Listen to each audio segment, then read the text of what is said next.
Welcome to the Weekly Juice Podcast, where we discuss all things real estate, personal finance, investing, entrepreneurship, and the many ways to achieve financial independence.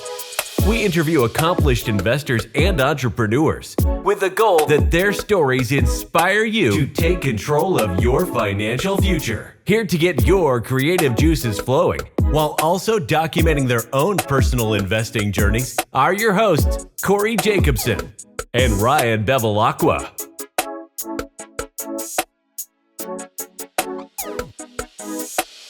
Welcome back to the Weekly Juice. As always, it's your boys Ryan and Corey here with another episode. Today we had on special guest Adam Carroll. Adam is an investor, entrepreneur, business owner, TEDx speaker. Adam's done a lot in the financial education space. And today we talked about his method for paying down debt and essentially paying less to the banks over time and creating yourself more net worth. It's called the Shred Method. He created it. It's an online program that basically takes into consideration your home equity line of credit to use that as like a strategic checking account to pay down debt at a higher clip. And we went into how Adam paid off his own mortgage 2 times over and now has the ability to, with all the liquidity he has, use that and dump it into real estate deals and invest in other things and build businesses. So Rye, this is a great episode to listen to because Rye is using the Shred Method, and I was just basically pitched on the Shred Method inadvertently and thought it was an excellent idea. And I haven't been like obsessed with paying down debt. I mean, I've been fortunate enough to not have that much debt to pay off. But with the mortgages, obviously we have those. So Adam kind of opened up this door. It's not a typical method. This is something that you could implement into your life if you want to get rid of the front-loaded interest in your mortgage payments. And Rye already said, and he says it within the episode, knocked 15 years off of his mortgage. And what that's doing is creating X amount more of equity and then also liquidity that you can use to go invest in other deals. So this is very granular. We get specific about what you can do. And I mean, I'm personally going to be booking a call with Adam because it's just another way to continue to build wealth. And Adam's a great dude. We talk about being an entrepreneur. We talk about the actual specifics of the Shred Method, but we had a lot of fun with him today. But this one's pen and paper, like listen in, because I think this can help anybody, especially anyone that has debt that they're trying to get rid of. yeah, especially we know today a lot of people have high interest student loans, and it goes into how to utilize that. There's one of those special episodes that you'll look back on and be like, damn, like that was a great conversation, but I also got a lot of information from it. So as Corey said, pen and paper for this one, sit back. The entire episode's great. So I think you can make it front to back, no problem. And without further ado, let's bring it Adam. Yep. When you have investment properties and tenants, you need a good system in place for collecting rent to make it easy as possible. And Rent Ready can help you with everything. When you sign up for Rent Ready, you can start adding your properties, inviting tenants, and creating charges. You can even set up automatic rent reminders and create auto late fees as well. For tenants, they can pay via ACH, card, or even cash using Rent Ready's web and mobile apps. They can also use an automatic payment setup and sign up for rent reporting so they get rewarded for paying rent on time. Rent Ready saves you time and hassle by automating rent collection, and you can manage everything from one dashboard. For our Weekly Juice listeners, Rent Ready's given us a special 50% off for any Rent Ready plan using our code WeeklyJuice at rentready.com. That's RENTREDI.com using the code WeeklyJuice. That's WEEKLYJUICE to save 50% off any Rent Ready plan. Adam, officially welcome to the Weekly Juice podcast. Corey and I are so excited to have you on the show, man. As I mentioned to Corey, prior to recording this, you and I have had a pre-existing relationship. I've kind of bought into the program that you have, and you and I have kind of chatted multiple times here. And I'm excited just to bring your learnings and experience to our listeners, because I think you have a very creative way of how you attack paying down debt. And it's going to be a show, to say the least. So we're excited. Thanks for coming. Yeah, Ryan, thank you for having me. I'm excited just to see where the conversation goes because, Corey, this is our first time, probably not our last time connecting. Yeah, I'm excited, Adam. I think Rye's been in my ear about certain strategies to pay down some debt. We have different tolerances for what we want to do with our finances, and I think your method, we'll get into the Shred Method in a little bit. I think it's going to be eye-opening for a lot of people listening, so we're excited to dive in. Yeah, I think let's start here. We don't have to go too in depth on it, but Adam, take us back to quite plainly, like who you are, where you're from, and then how you got into the financial education space. Yeah. So this is going back in the way back machine a little bit. When I graduated from college, I was a debt statistic, like most people are. Had close to 30 grand in student loans, 8 grand in credit card debt. I had been a rich college kid, and I quickly became a broke professional. You know what I mean? And my wife, my girlfriend at the time, became my wife. We got married in our young 20s. I was 24. And she's like, hey, we need to live differently, certainly than our parents did, but differently than most people do. And we decided that we were going to blast away the majority of our debt, like consumer debt, credit cards, car loans, et cetera. And by the time we were 26, all we had was a mortgage. And I realized what we did wasn't all that complicated. It was actually fairly simple. It wasn't always easy, but it was fairly simple.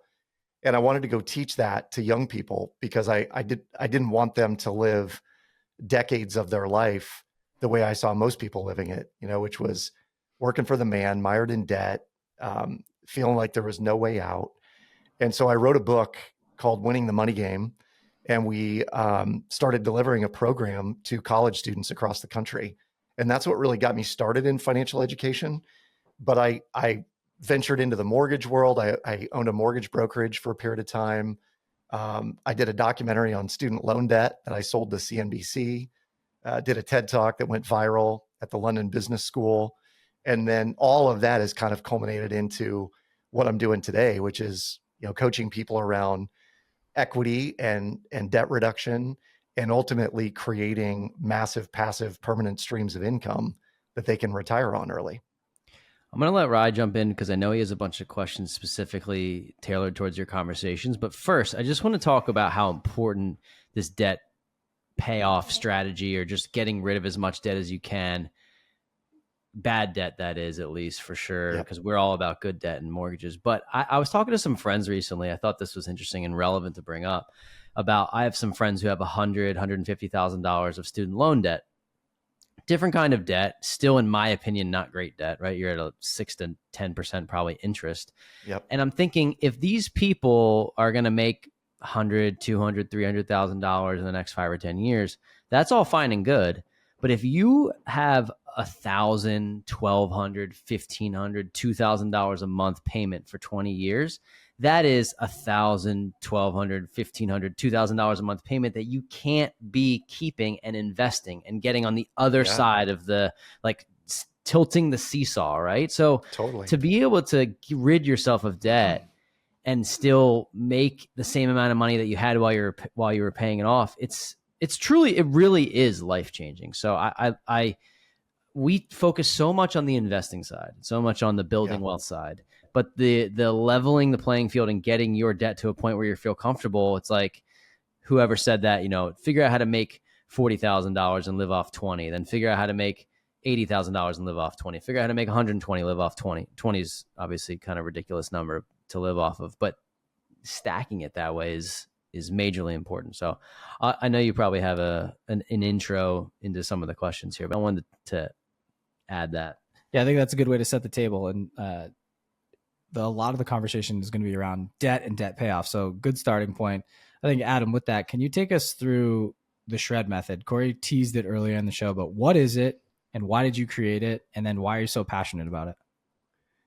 So what is it? It's a unique cash flow technique that virtually anyone can use, that utilizes any discretionary income that you have on a monthly basis in the most efficient manner possible. And I'll go into the details of like how it works. I'm sure we'll get granular here in a bit. The reason that, and I wish I could say I created this, we've created aspects of it. This is known by a variety of different names, the strategy behind it. It's known as velocity banking. It's known as, in some cases, some people might call it a debt snowball, but it's like that on steroids. And, ultimately, the reason that I did goes back to a story that I have to tell you guys. My wife and I bought our dream home, our forever home, when our kids were very, very young. And it came after a fight. My wife and I were in an argument, and I left the house and I was driving around the west side of Des Moines where I Not the live. best time to buy a house, right? When you're mad, but maybe No, maybe it worked for you. not at all. Not at all. But we were fighting because it was like we had outgrown the space we were in, and it was a freezing cold winter, and there was snow up to our asses everywhere. And so I'm driving around the west side, going to this neighborhood that was just absolutely beautiful, and I see a for sale sign, and the house looked empty. And we ended up making an offer. They accepted. We did a rent back, so we moved in like 2 weeks before we closed. And then we get in, and the underwriter was having a hard time verifying my income. And so we were in the house renting from them for like a month and a half, 2 months almost. And one night we're laying in bed, and my wife's in tears, and she's like, "This is on you. They're going to kick us out of this house. And you said we could afford this, and now we can't." And I remember thinking, I never want to be in this situation again. I mean, candidly, I ended up having my father-in-law co-sign on the mortgage with my wife. I wasn't even on it.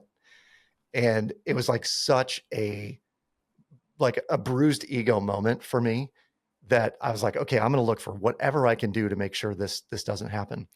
Well, fast forward about 9 months, we refinance. My name's on the loan, and I was like, hey, I found this software, this tool that will allow us to blast away debt, and I think we need to get really serious about it. And we owed about 260, 270 on the house, and no joke, within 3.3 years, we had the entire 270 paid off. And it wasn't on crazy income. And it was like just validation that this worked. And what was amazing, guys, and Corey, to your point about, if you have whether it's a student loan payment or a house payment that's $1,500 or $2,000, what you got to look at really intently is how much of that money is going towards interest and how much of that is going towards your net worth building. And for most people, particularly with student loans, the majority of your $1,500 payments going towards interest. Very little is going to pay off the principal. So you effectively don't own that income. The bank owns that income. And we realized in the midst of what we were doing, like we own more and more and more of our income every single year, to the extent today that we own, minus taxes that we pay, but we probably own 94%, 95% of everything we make. So it's easier to get ahead when you have those kind of numbers. And explaining that to people just maybe a little bit more granularly, as you mentioned, like, for example, I was looking at my mortgage statement the other day on just my primary residence, and I've owned it for 6 years, coming up on 6 years.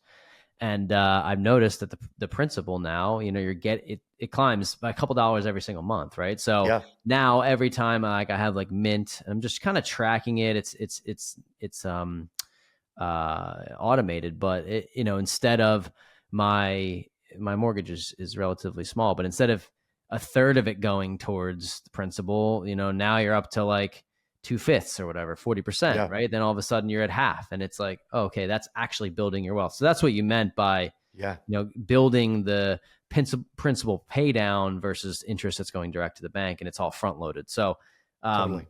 very, very cool. So explain the shred method. How'd you do it? Like, how did you take that payment and get rid of it in 3 years? Yeah. Well, the secret sauce in all this is what we would call a shred account.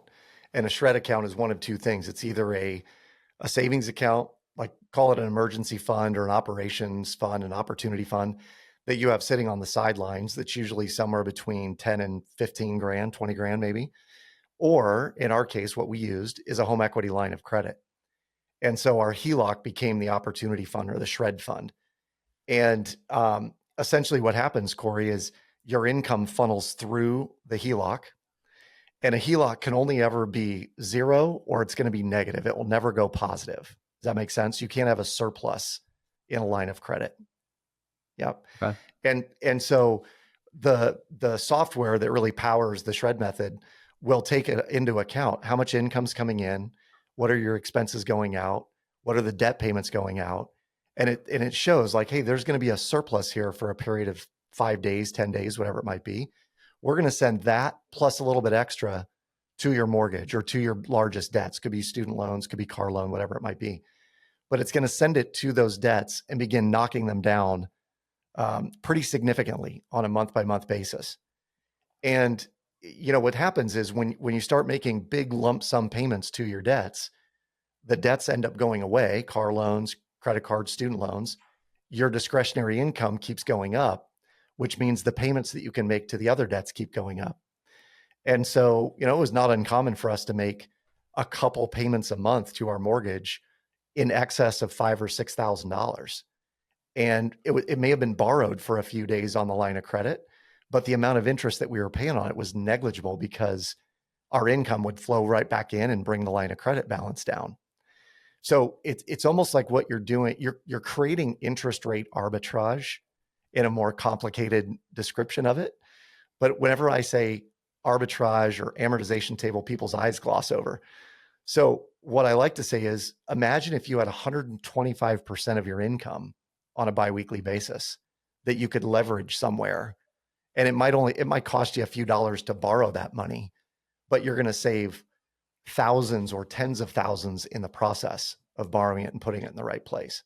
Yeah. So just to give I don't know, like a personal anecdote or my story on this. So Adam and I started talking, we met through a mutual friend. And for me, I candidly only have like a 3.3 interest rate on my home. And we don't owe a ton on it, but I also I had a car loan, and I started implementing, it takes a little bit to get used to, having your income funnel immediately into your HELOC, right? Like no matter what you make, whether it's biweekly or monthly, all that money's paying towards your HELOC. And then you're pulling from the HELOC at a different date and paying off, paying your mortgage, paying whatever these expenses that you have are. And what I really like about the Shred method is it's a program where you basically in the beginning, when you're setting it up, you factor in your income, what comes in monthly, and then what your expenses are monthly. And most of us put all of our, I guess Corey and I should say, we put pretty much everything on a credit card, and at the end of the month, we pay it all the way off just to get points for flights or cash, cash back, whatever it may be. And that fits seamlessly into the Shred method. So I went through this, and I think it was with one of Adam's colleagues, Nick, who's amazing, by the way, and really smart guy. So we went through it, dissected my whole kind of financial picture.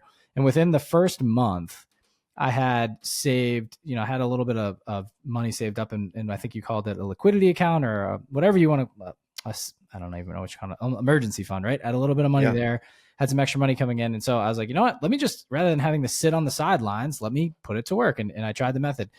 I saved 15 years on my mortgage. By paying an X amount, the program went through and basically said, hey, take this money from your HELOC, dump it into. You already have saved that? I've saved 15 years and I paid off my car note. And so every month, I had all in, I think my car note was $400 a month that I would pay. I think I owed maybe like 12 grand on it at the time. And so I was a decent clip through it, right? But now every month moving forward, I have that $400 that I can either toss into the stock market, I could save for a real estate deal, or I can throw it right at my mortgage.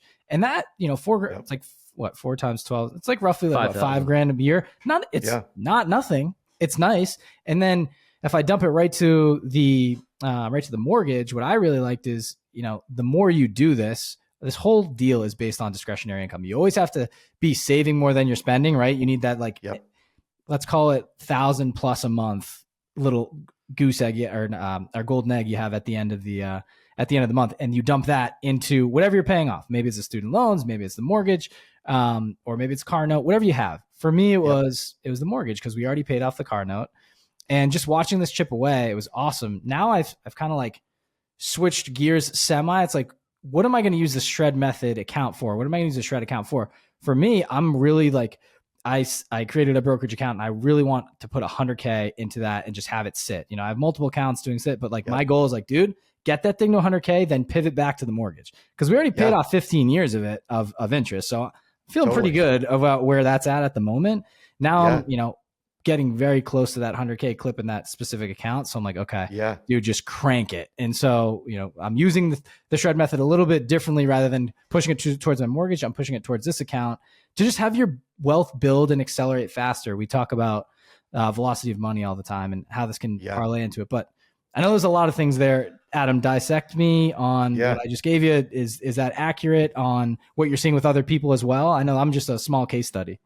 Yeah, no, you're spot on. You think a little bit differently, Ryan, in terms of what you want in the 100K sitting in an account. But you're spot on how it works. And I always like to give an analogy that helps people understand this, and not in a non-numbers context. If I asked you guys, hey, it seems like your cars are running in the driveway right now. What would you do? Turn it off. Yeah. Why is that, Corey? Well, because anytime you're running something, money would be going out of your pocket, right? Yeah. Yeah. Just inefficient, and it would burn gas. It would be hard on the environment, hard on your car. Someone might steal your car in Philly. I don't know. In Des Moines, they would take it and wash it and bring it back if your car was running outside. They wouldn't do that in Philly. It'd be gone. So the reality is that most people, they're letting their car idle in the driveway, and their car idling in the driveway is their income that's sitting in a checking account. So our checks come into a checking account. And for most people, the money sits there in checking, and it makes us feel good because our balance is high. And it's like, okay, I'm good. We got it. We feel safe and secure. But it's like the car's just idling in the driveway the entire time. And what we're doing is saying there's a way more efficient way to use that money than just having it idle in the driveway. We want to actually put it to work for us, because it's costing you a significant amount to have money that's just sort of sitting idle. So if I were to ask you guys, has there ever been a time where you've had money sitting idly for days or weeks or months on end? Yes, right now. Yeah. And so I would say your car is idling, and we need to put it to work, because you could save tens of thousands of dollars, Corey, just by applying a different methodology to how the cash flow goes through your household. And this is the key: you'll still have access to the equity. So as a comparison, if you had $50,000 in equity in your home, or you had $50,000 in cash sitting in the bank, is it somewhat the same? Yes, the access to it is not the same, but the relation to your net worth is the exact same. So yeah. I'm not sure if I understand how it all works. Maybe if you could explain, if you want to get granular, that would help. Let's say, you have, because I'm trying to figure out like the balance on your HELOC, right? Because you're applying it to, you're adding it to knocking it down. Yeah. Maybe. No, Adam, you can explain this because you're way better at than me. So it's based on the average daily balance of your HELOC. Correct. So you're playing with when you take the money and when you pay back. Your entire paycheck, bro, is going into the HELOC. You're way paying ahead of that. You're still going to have an interest payment, right? But it's way less because think about it, like, let's just call it 15 grand. You're throwing that all into at the beginning of the month. So with that, Adam, maybe you can explain how that actually works and like why, it's beneficial to have it going to work while you're still taking a little hit on the interest, right, that you're paying towards the HELOC versus sitting in a savings account. Yeah, talk to me like I have a fourth grade reading level, which is probably what I have. So if, again, from an analogy perspective, Corey, if I said, hey, I'll loan you $100 bill, it'll cost you $5 to borrow it from me. But if you apply it the right way, it'll save you $2,000. Would you do that? Would you pay $5 in simple interest to borrow $100 to save $2,000? Yes, every day. Yeah. And so that's what we're doing. We're just doing it at bigger numbers day after day after day throughout a year. So to give you like raw numbers on this, we have clients who have paid off $100,000 against their mortgage in a year. And they might have a HELOC balance that hovers between 10 and 12 grand, 10 and 15 grand the entire year. But the amount of interest that they've paid on that HELOC might be somewhere between $700 and $800 for the year. But if they've paid $100,000 off on their mortgage, they've probably saved hundreds of thousands of dollars in interest in the process. So like the best way to describe this too is, you alluded to it, when you make your mortgage payment, you're only gaining by a couple of dollars a month in how much is going to principal. And it's kind of staggering. Most people don't even look at those numbers, but if you look at it, it'll make you throw up in your mouth just a little bit. Anybody who's paying attention. I look too much throwing up. No, Corey's your I'm going to look at it guy. So Corey knows. I need to know. Go granular. I need to know what's going on. Yeah. Yeah. So, imagine, Corey, if you went, let's just say for round number sake, you owed $200,000 on your mortgage, and you've got an extra $1,000 to $1,500 a month in discretionary income that right now is just being fed over into a savings account. What we would say is, hey, I get that you're probably saving towards a downstroke on the next rental or a commercial property or what have you. But what if we told you you would be there probably, first of all, you're going to be there faster and you'll create more net worth in a shorter amount of time if that $1,500 a month is being leveraged through a HELOC to blast away your mortgage, because within 6 to 9 months time, what it would end up being is you would probably create another $30,000 to $40,000 in equity in your home, and you would have access to that equity using the home equity line of credit. Let me ask you this. If you have an Yes. existing home equity line of credit on the home, is that better, or do you need to create a new home equity line of credit for this to be effective? If you have one right now, do you have a balance against it? Yes. Hypothetically speaking? Yes. So we could turn on Shred, begin using that HELOC in the way Shred is intended, and you could start tomorrow if you wanted to, and you would notice a massive difference. That's Okay. what I did, just to make it simple. Yeah, I think, I don't know, at the time maybe like 30 grand was owed on it or something like that. On your HELOC. On the HELOC, yeah. And going through Shred. What's the balance now? Right around 60, 59. Okay, And so you went up there to go down on your mortgage. To go down on my mortgage, but car loans paid off. Now I have $400 in extra cash flow a month that's coming in. Because I paid off my car in cash. Exactly. With cash, yeah. And the amount, it's hard for me to explain, but basically, like, when you go through it, it allocates it how much of the HELOC you're willing to utilize. You don't say we have 100 grand. I'm capping it at 60 grand. So it'll never have me utilizing more than $60,000, and then it gets pumped into the system. It's like, how do I best utilize that 60 grand? So maybe this is like elementary. And for anybody that's listening to this episode, we're working it out in our brains now. I think hopefully it's useful to you. But so, for example, if my HELOC is, I'm paying 8% on that money, but my mortgage is 3%. I'm trying to figure out the math in my head of how it's benefiting, because the balance is significantly lower in the HELOC than what I owe on the house. Am I tracking? You are tracking to a certain extent on it, Corey. It's also, your mortgage is amortized. So it's amortized over 30 years. And so it's killing the front-loaded interest is what you're saying. That's exactly it. That's exactly it. You're killing all the front-loaded interest, which is the largest percent of the interest. So our goal really, realistically, is to have Shred working for a user in the first call it 1 to 7 years of their mortgage is where they're going to save the most. Because if you imagine an amortization table or a waterfall kind of image of what a mortgage does, and you put a stoplight over the top of it, the first 10 years of your mortgage are red light. The majority of the money is going to interest. The second 10 years are yellow light. So you're starting to gain on it, but you're still not making, a ton in principal payment.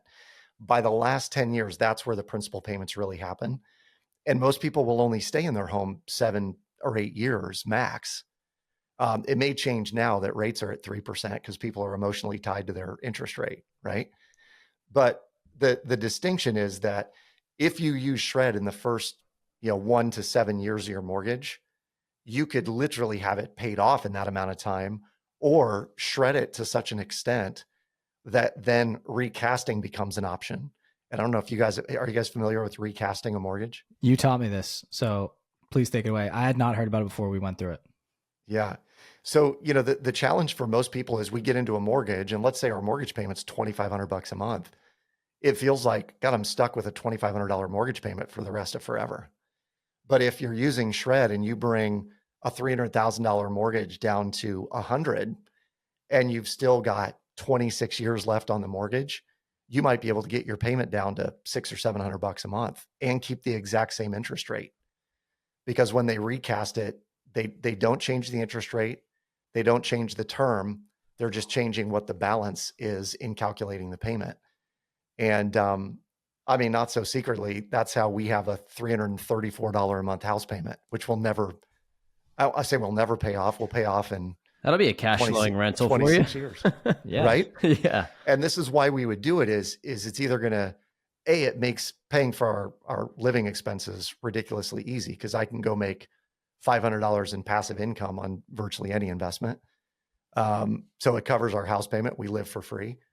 And if we want to turn this into a rental, this place would rent for probably $3,500 a month.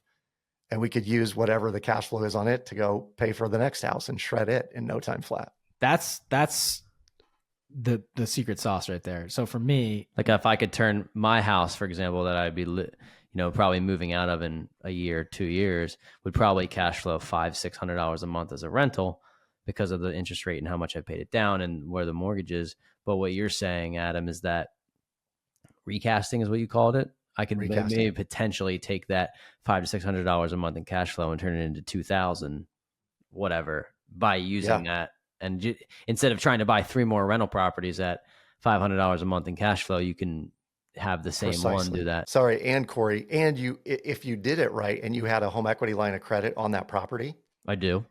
That property will then be your liquidity pool to buy every single rental from then on. You're using your equity built up as basically a vehicle to go buy the next deal, whatever that might be, long-term rental syndication, whatever you might have you. Because dude, think about it. Say this place is worth 400 grand, whatever. I don't know what it's at. That paid off. As you pay off your home equity line of credit, you can ask for more. You say, okay, like the equity in my home, the home's gone up. You have a HELOC for 100 grand, dude. When you have 400, you have access to 400,000 if it's completely paid off. What do you say to the people, Adam, that are like, why would you pay off 3% interest if I can go make 11% on a deal outside of that? Yeah, I generally don't get into arguments with those folks because it's like, no, you've clearly got it figured out. Keep going. Although I will say, what if in 12 months or 15 months time, you could claw back 15 to 20 grand a year to your income? Would that be of interest to you? Like, sure, you can make 11%, but you've got debt service, right? What if you could make an extra 15 or keep an extra 15 to 20 grand a year that you had been sending to the banker? Would you be interested in doing that? It's funny that you say this because this is personal. Ryan and I have talked about it on the show before. Like, this is the year where Ryan and I believe cross over the $1 million net worth threshold. Yeah, definitely for him. For me, I think I'm going to do it too. And I was like looking at my income expenses the other day. I'm like, how can I do it now? Like, I think I'll get it by the time I turn 33, hopefully. But I'm like, this sounds like a way to be able to do it. I don't know what that threshold even means. It's on paper. It's not like I have $1 million in a bank account, but it's for me, it's an accomplishment, and then I can build from there. So I'm intrigued. You got me hooked. I'm like so visual that you need to see So, we can talk offline here, but you got to like visually see it. And it's what I really like. There's a bunch of different calculators you can use to say, okay, say I put down 50 grand on it. How much is it going to save me in interest over the years? And it kind of flows into the program. You have a couple consultants that, work through it too. We can go there. But for me, what I really like to kind of put a bow on this thing, or like how I think of this, I always wanted to keep my primary residence as a rental when I'm done. We bought it in the right pocket. It's gone up significant value. I know you want the same. We already have HELOCs on it. It was kind of just perfect case scenario when we started talking, and using this as a vehicle for me, Adam, maybe we can get into this a little bit, but like you brought an analogy up when we first started talking. It was like, do you ever feel backed into a corner with bills and or just payments that are coming out every month? And I was like, yeah, dude, like I do feel like that. And it's very annoying where it's like every month I know I have to pay my mortgage, right? Cause I have, I'm living there.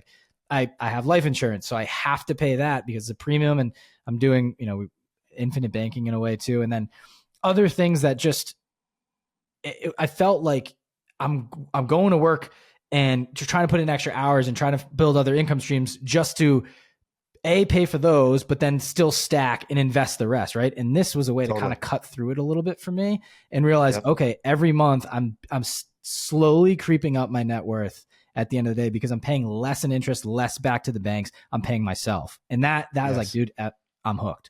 So it's not this miracle potion that you're going to take and it's done, right? I started looking at it and started tracking it. When I first put in, I only forecasted a little bit. I'm like, hey, let's just say I'm making like an extra $1,000 in discretionary income. I put it low. It's like, okay, you're going to save 17 or 13 years on your 30-year mortgage or whatever it is. It's going to spit out a number to you.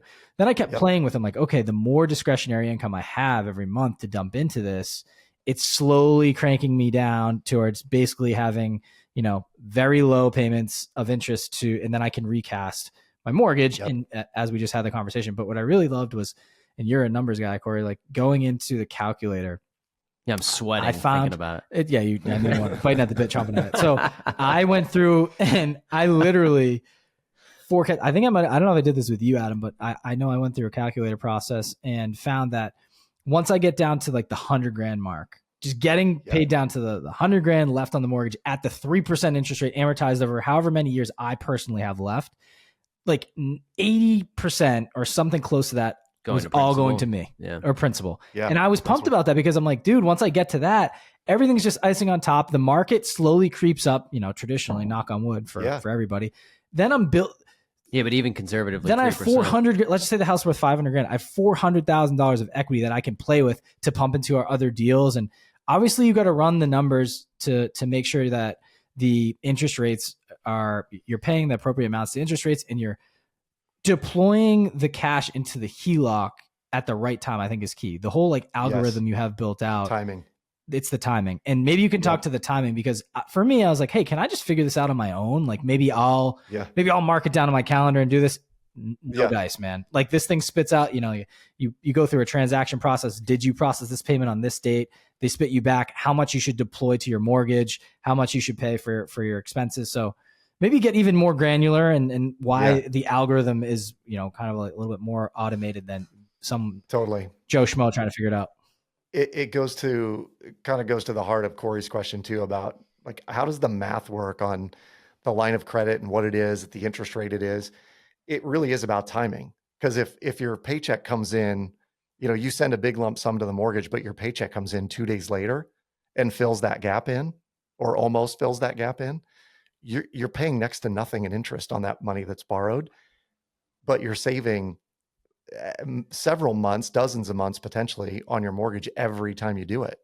So if you do that over the course of a year, you might have shaved 10 years off, like Ryan's done, 15 years. This is perfect timing for me, actually, Adam, because it's funny that you said that. I hit this threshold in my checking account where I'm like, I don't need any more money in this checking account to make myself feel safe. None. I don't need any more. In fact, any more is doing a disservice to me. I probably have too much in there now, right? But I'd like, I have a few properties that are in my personal name that I want to, if something goes wrong, I want to have money. So my point is my thought was, okay, I'm going to attack my HELOC that I have a balance on.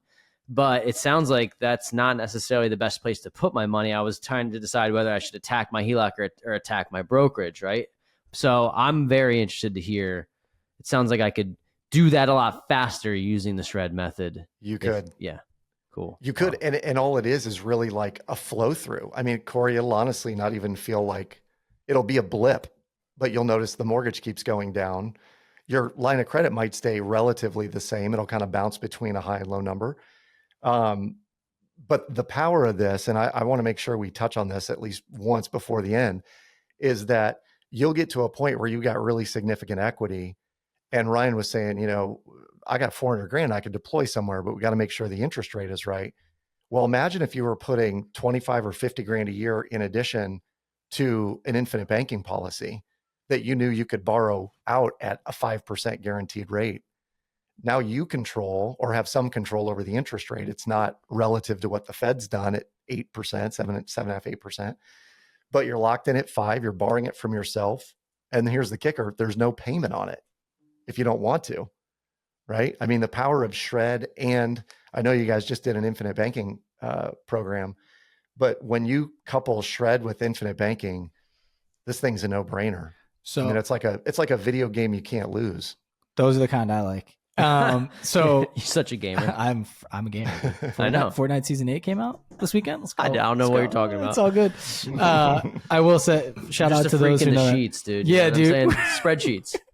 Oh, nice, dude. That was weird. That was good. Oh, that is good. That's a t-shirt. That was good. I mean, I didn't make that up. That was stolen. So, it was great. Let's keep it. So, Adam, let's go back maybe 15 seconds minus the goofiness of Ryan and Corey. So sorry about that. Talk about infinite banking. We just talked about it on a previous episode, so we're not going to go too far into it, but basically it's overfunding whole life insurance policies to essentially like create a little side savings account for you while still getting the benefits of life insurance, correct?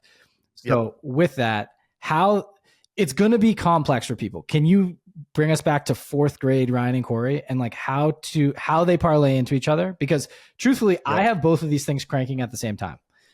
I'm trying to get this guy over here because I know that at least shred method is going to benefit him 100%. Yep. The infinite banking, it's kind of gets complex, and I've just been doing it for so long. I'm already well seasoned in it, where it's like I pay the annual amount and I'm stacking, and it's just another savings account. Like I get it, but if I can kind of wrap these both of mine in together, maybe it'll make sense for him, and we can just hopefully make sense to listeners as well. He's trying to save me, man. From myself. He's trying to save you for sure. For sure. What a good friend. He is. So infinite banking boiled down to fourth grade level is you're essentially building a bank of money of your own that has multiple benefits. It grows at a guaranteed rate. So imagine putting money in a CD and it grows at 5%. This will do virtually the same thing. You're going to put it in, it's going to grow at about a 4.5 to 5.5% clip every single year, guaranteed, contractually obligated. You can borrow from that money at any given point in time to fund a vacation, to buy a car, to buy a piece of real estate, to put into a syndication. And the benefit of the account is that it will still earn the 4.5 to 5.5%, regardless of how much you have in it or don't have in it. So if you put $100,000 in, it's going to grow at a 5.5% clip. You borrow out $50,000 and pay 5% on that money. 100 of it is still earning 5.5%, right? Mm-hmm. And so what it does is it becomes your own liquidity pool. And so if we look at Shred and we look at infinite banking together, the line of credit becomes this ever-growing pool of liquidity that you can use to invest in real estate. And as you begin to fund this infinite banking account, you have yet another pool of liquidity that you can use to fund more real estate or syndications. And so the way that we use it is Shred is first. The money goes into the HELOC, brings the mortgage balance down. We fund infinite banking policies up to a certain level. We deploy the infinite banking money into syndications that create more income coming in on a regular basis, which allows to put more into the HELOC to fill the infinite banking bucket up even faster. So a good metaphor for this is, do you guys have kids? I feel like you do. He does. 10 months. Ryan does. Yep.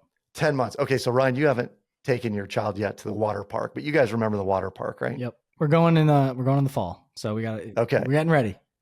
So, there's that giant bucket of water on the tower that's filling up and it just slowly tips over on the kids down below. Mm-hmm. That's what we're doing. We're filling the bucket up and then we're dumping it. And every time we fill it up and dump it, the amount of water coming in to fill it up gets faster and faster. There's more and more water coming in. So as we dump the bucket, that's the infinite banking policy. The income stream coming in might go through the HELOC to fill it up faster. But every time it gets filled up, we just go dump it in another investment. And so, our goal is how many pools of liquidity can we be tapping and putting out to work for us at all times? So one of the original comments was good debt versus bad debt. And my belief in debt in general is debt is good if it's making you money. And debt is not good if it just costs you money, if there's no money coming in on it. So our goal is to shred all the bad debt, the debt that's just costing us, and then leveraging whatever debt we need to create income, more income, passive income. Love it. So the cool part about this conversation, Adam, is that you're not talking like Dave Ramsey, right? Where to me, I have like, whenever I talk to people that are like anti real estate or like anti investing who are only about saving money or paying off debt, I think you're missing out on this whole compounding effect that could change your life, right? But you're saying paying off specific debt to go take out potentially more debt, just the debt that pays you. So I love that. Correct. And I'm like right in that realm. I mean, I don't think there's any question that I want to do this shred method. I just need to see it and understand it. And I mean, I'm curious about like your goals with it, right? Like what, you do this, you pay off this debt, you invest, like where do you want to go with it? Is there a certain comfortable retirement number that you feel like I need to get to here with my family, or what's that look like for you in the next X amount of years? Or you just, I'm sure you're making money teaching it to others as well. Yeah. And I love this question, Corey, because my number was always 5 million. I mean, 5 million, 5% return. I can live on 250K a year, no sweat in the Midwest. When my debt load is so low, no problem. But the real goal is to get up to a point where there's, $25 to $50,000 a month in passive income recurring on the assets that we've been building up. And not so secretly, they're not, I have held real estate. I've owned doors before, and I divested of most of my properties when I realized that I could trust a syndicator who was going to make me somewhere between 9 and 15%. And I was just going to get that return without having to deal with, the headaches of that. Because where I make my money in all reality, or where I had, was in speaking and consulting. And now that, Shred is up and running and systematized and automated, we're really building a SaaS product, a software as a service model. And I think at some point, this is probably an acquisition target of some, I think honestly, it might be an insurance company or, someone that realizes the power of putting their clients in this kind of product so that they could create more, whether they're index universal life policies or whole life, overfunded whole life policies or what have you. So yeah, the number, the low number is 5 and my high number is 111 million. So How'd you get to that? it just seems like a good number. I figure at that number, like, Yeah, I could work with that. That would work. I'll have a boat off the coast of Italy somewhere, Very cool. Yeah, I mean, we Ryan and I, before we met with you, we had like a planning session, and one of the topics was goals. We didn't get like super deep into it, but I asked the question because we've learned that goals have these kind of false summits. They're like, you think you're going to get there. Like, for example, this trying to become a millionaire on paper this year. Nothing in my life is going to change when that happens. And I already know that. I'm preparing myself for it. Zero. Totally. It's just a mental thing. So I could set a goal and then go achieve it and try to hit the next one. But I asked the question because it's like, all this entrepreneurship stuff it's not glamorous. It's really hard, but it's a lot of fun. And I feel like for people like us, it's really what sets you up and puts, builds that fire for you, even though like the hitting the goal is just a byproduct of like the work and stuff. Just learning about this stuff today, I'm like, oh, that's so cool. Like it's progress, right? Progress to me is so exciting. So I asked the question because I'm reading here because I just want to make sure I get this right. I mean, the work that you've done, 3 Amazon bestsellers, 2 TED Talks, over 6 million views. I'm curious, how have you gotten to that point, and what were those TED Talks like? Like, what was all of that like? It's part of the growth and the goal process. So I'm really curious. Yeah. Interestingly, it was the journey for me was never about, oh, I'm going to accomplish this. I wanted, I want X million number of views, or it was more like, this seems like a cool project and it's very much a calculated risk. None of it seemed risky to me. And I think there's a big difference between taking a calculated risk and being risky. And I have focused most of my life on what is a calculated risk that I know has all but minimized failure and I can just be successful at it. So like building a speaking business, I just figured out how to do it. I'm comfortable on stage and I've studied some of the greatest speakers of all time in depth to figure out what they do and how they do it. The calculated risk for me to go build that, Yeah, the reason that we figured out what calculated risk was by being too risky. Yeah. Continue. Go ahead. And in all honesty, Corey, I see people who post like, oh, I've got, this is my net worth and this is my passive income every single month. And while it's passive income, my question to them is always, what's the debt service number and what happens if 8 of your tenants stop paying? Where will you be at? Some of that feels risky to me. And, there are real estate folks who are like, oh no, someone will loan you the money. And if you're covered, you're good. But it still requires the thought process of like, how do we make this more of a calculated risk? The books, candidly, it was like, I think I can write a book better than the one I just read. So I start working on it. And then I realized that the more I go out and speak, the more I can sell books. So it was, there was a book called Secrets. What was it called? The difference between millionaires and the middle class. And it was not a great book.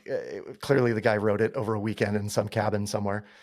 But there was one point in it that said millionaires build intentionally congruent businesses.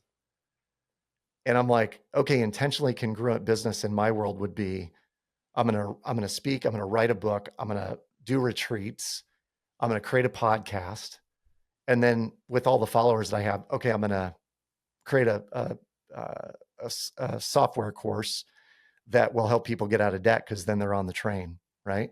Wait, So all of it felt very Adam. intentionally We're doing congruent. it. We're doing it. You are. There's a whole conversation earlier before we talked to you. No, you're saying you are. intentionally congruent is the opposite of like sporadically anything that will bring you money. It basically is what you're talking about. Yeah, we've been there too. So yeah, very, very, very cool. So I think as entrepreneurs, sorry to interrupt, Corey, but as entrepreneurs, one of the things that we have to be, and I learned this from a buddy of mine who was a speaker by the name of Scott Ginsberg. He said, we have to be patient and impatient at the same time. So impatience as an entrepreneur is like hustle, grind. And then patient is like, but it takes time. Like, you know, it's the difference between a dog having puppies and an elephant having a calf. It takes time to birth an elephant, you know? I was lying in my bed. I was lying in my bed last night looking at my ceiling like, I need this faster. Like, and then this morning I was saying it to Rye. I was like, you know, this, we're almost like, this takes time. It's just like so funny because what was the phrase you said? So, you have to be impatient and patient at the same time. Yeah. It's literally, you're so right. Yeah. You're so right. Dude, that really hits home. It's so simple, but it is so true. And it's funny. I think sometimes that's kind of how Corey and I balance each other out. I would say I'm maybe a little more patient. A lot. And Corey is not patient, like at all. And so worst quality about me. But I also to my maybe sometimes I'm too patient. So yesterday I was like, dude, I cannot. I was with a 9 to 5 all day. I was like, dude, I can't do literally anything. We're meeting on tomorrow for a full day, 8 hours.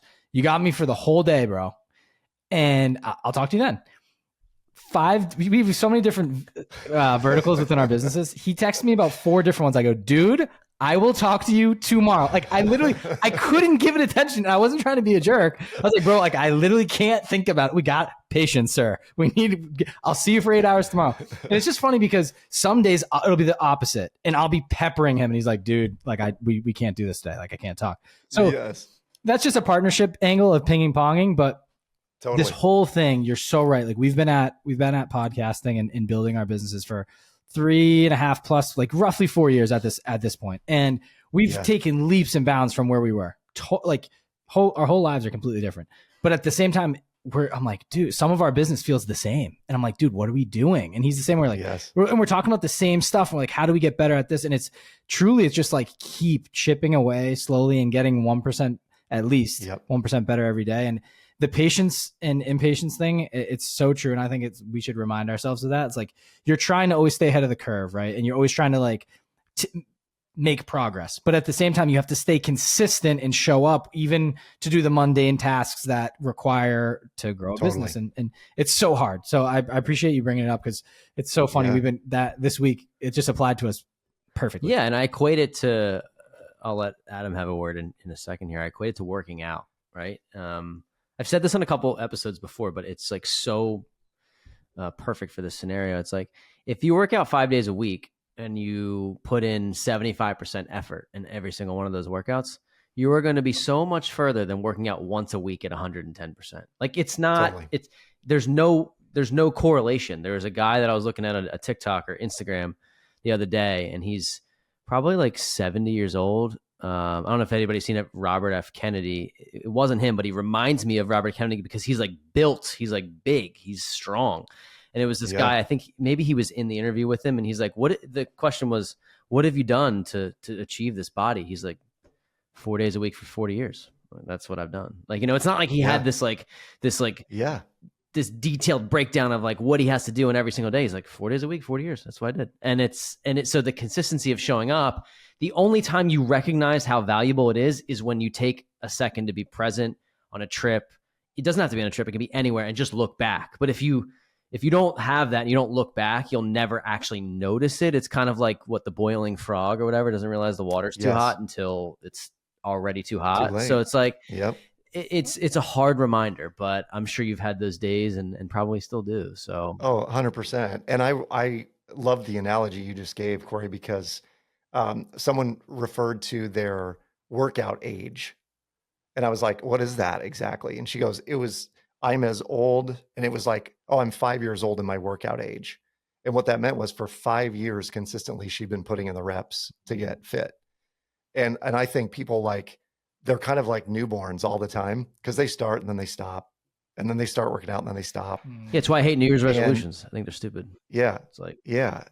And so from an entrepreneurial perspective, it's like, well, what's your entrepreneurial age? How long have you been doing the grind and getting there? That's the secret, right? Is like how long you've been putting in the grind. What is your entrepreneurial age? And mine, I'm 20. I'm 20 years old in entrepreneurial years. So we're only 4. I love that though. 5 maybe. Because think about, for us, well, just think about your age. Like we're in our early 30s. And How old are you, Adam? I'm 48. 48. Great. You look great. Yeah. Thanks, 48 man. is not old. What age do you start saying that to people? You Yeah. look great. If you say you're over 40 and you look mint, like you look great to me. Just I don't know. curious. That's how I go. Yeah. But I would have guessed younger. That's all I'm saying. And so bringing it back to this age thing, that's another like an amazing analogy for us. I'm just bringing in 30. Like we're only I shouldn't say only, but we've been on this planet navigating relationships and navigating ups and downs for 30 years, call it. It's a lot of life, but it's also not a lot of life in context of what's really out there. And I say this if I equate this to my working years, like 12 years in a W-2, roughly, something like that. Yeah. And I'm like, okay, I've mastered my W-2, 100% can do with my eyes closed. And Totally. for this, you're like, dude, you're only 4 years old. I'm like, you're right. Like always feel like you're behind a little bit. And like, even if you're so successful, like people see us on social or like in our little friend groups and they're like asking questions about stuff. And you realize, whoa, like I'm a way different person professionally and personally than I was 4 years ago, but I'm still a baby considered to you. You're 20 years in. We get 16 years on us on entrepreneurship. Right. It's awesome to have conversations like this to bring it back. I think we needed a little bit of a, dude, you guys will be all right. Like you got time. You didn't even mean to do that. I know, but it was great. We put pressure on ourselves and it's hard. This life is not easy. We're balancing the W-2s, families, other relationships, and an entrepreneurial life, which is its own beast in itself. And to have conversations like this with guys like you who have been in the game, it's a breath of fresh air. And I think that's what we look forward to every week because we've been through it, man. And like, it's cool to hear everybody's story. And it makes me feel like I'm not alone. Not that I ever do because we have each other, but no, 100%. Yeah. It's worth it. Let me say that it's worth it. I mean, this game that we're playing, it's absolutely worth playing at the level that we're playing it at. Right. Yeah. So keep it up. Thanks. Appreciate it. I could talk to you for another hour. I want to respect your time, but I'm curious about, if people want to learn more about you, the shred method, your products, you're listening to your TED Talks, network. I'm sure you're trying to grow some of your clientele. Like what's the best way for people to get in touch with you? Yeah. If the shred method is intriguing at all to anybody, there's a great way to engage us, and that's go to theshredmethod.com. And there's a calculator there that you could plug in simple numbers and it'll tell you how fast you could be out of debt, how much you'll save. I mean, it takes 2 minutes to do. If that is a go for you and you're like, okay, I'm intrigued, you can book a 20-minute call with one of our coaches and they'll run through your numbers and tell you, okay, here's what you're looking at. If you want to know more about me, adamcarroll.info is my domain and everything's there. The TED Talk, I did a documentary on student loan debt. You can check out there. The books are there. Speaking information's there. But one thing I want to share with you guys real quick is that, and I fully believe this because I did it in my life. I've done it a number of times over, is that if you do for 2 years what most people won't do, you can do for the rest of your life what most people can't do. Mm. And that whole idea, what you're building right now, you got 2 years you've been podcasting, or 4 2 years? 4 years total.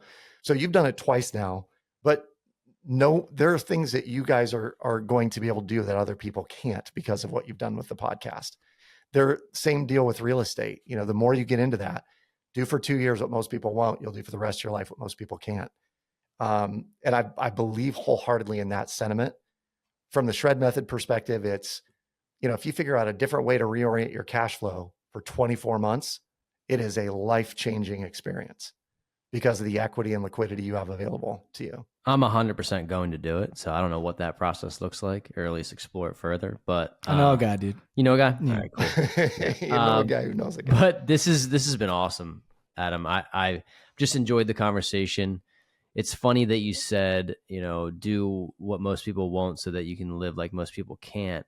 It just so happens that that's already happening, but we end up having conversations with people who are stages ahead of us. So we feel like they're doing what we can't. When in reality, it's like compare you to you. And I think that'll take care of itself. So thanks for coming on, man. This is not just the shred method, not just the actual strategies, but just to have a great conversation with a good dude is, that's why we do it. So thanks again. Yeah, I get that. My pleasure, you guys. I love the time, love the convo. Keep doing what you're doing. It's super powerful stuff. Thanks, Adam. I knew, when I said, "Hey, Corey, I got a guy for the show." I've been looking forward to this episode for well over a month. I think that's when maybe even a month and a half that we've said it. And I just want to say, if you do try I'm not endorsed this. We have no affiliate with Adam's company. I'm just saying this from the heart. I really love the way that everything is set up with the shred method. I loved the conversations that I've had with Adam and also his teammates. They're all just as smart. What I also really like is when you sign up, and this is just something that we didn't even touch on, there's like an academy with a bunch of different videos, and they're not annoying. Like, here's a course that's going to take you 17 days. It's like, here's 2 minutes, shows you how to use it. It explains why it's good. And for me, I grinded through it in like 2 days. I just sat there and I did it, and I took action. And I think that's the most important thing. When you hear things like this and they sound cool, people are like, oh, that's cool. And they move on. 2 years go by and you're in the same spot. For me, I said, F it. This is something that sounds sick. I already have the HELOC set up. I'm in. And we talked, we did it, set it up in 2 days. And for me, it's already allowed me, I will say, it saved 15 years on my mortgage, or on interest that I was paying to the bank, paid off my car. And you also helped me with not backing into a corner on bills. I'm now paying my life insurance yearly versus the monthly. Now I have X amount of dollars I can deploy right back to either my mortgage, build up that brokerage. It's just provided a lot of clarity for me in a short amount of time. I started, I think it was like maybe 2 months ago or something like that, or started the year. So I think for people, take everything with a grain of salt, but if you're willing to explore, Adam's team's great. They're willing to have one-on-one conversations. And I just think when you hear episodes like this, take it a step further and explore. Don't just listen, let it go in one ear and out the other, because there's so many cool little nuances and tricks to the trade that people are doing. And I think it can take you a long way. So I think assuming you know it all is the problem. Even that's kind of the position I was in. I was like, oh, I know I have a good system for myself. It's like, well, it might not be the best one, dude. Like, just learn some new shit. So that's what we're doing. So I want to thank you again, man, for coming on. This has been awesome. Great to get to know you. Yeah, my pleasure. Thank you, guys. Thanks for tuning in this week to the Weekly Juice Podcast. If you liked what you heard, please leave us a 5-star review on Apple Podcasts, subscribe, and share with friends. The more ratings we get, the more ears we'll get on our show, and in turn, we'll be able to provide you with more high-quality guests. You can also find us on Instagram at Weekly Juice Pod, where we post daily tips and tricks and document our own journey towards financial freedom. Make sure to tune in every Wednesday to get your weekly juice.